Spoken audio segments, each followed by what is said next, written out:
Good morning mga Dars! Ngayong araw, nag-crave na naman ako ng samgyupsal.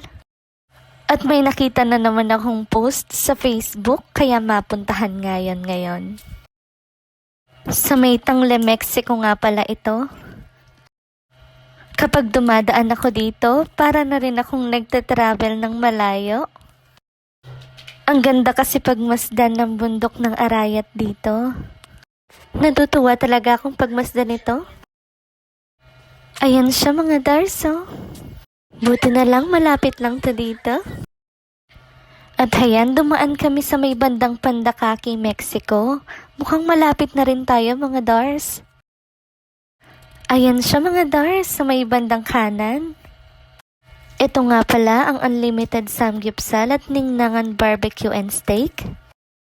Pasok na tayo mga Dars kasi gutom na talaga ako. Ito nga pala ang menu nila. Tapos na nga pala akong nag-order.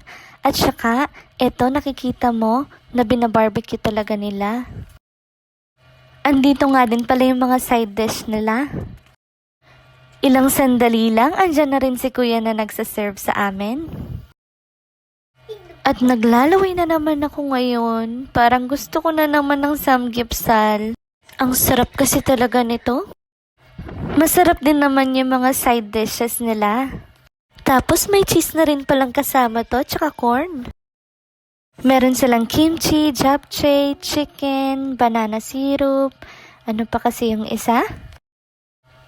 Fish cake nga pala.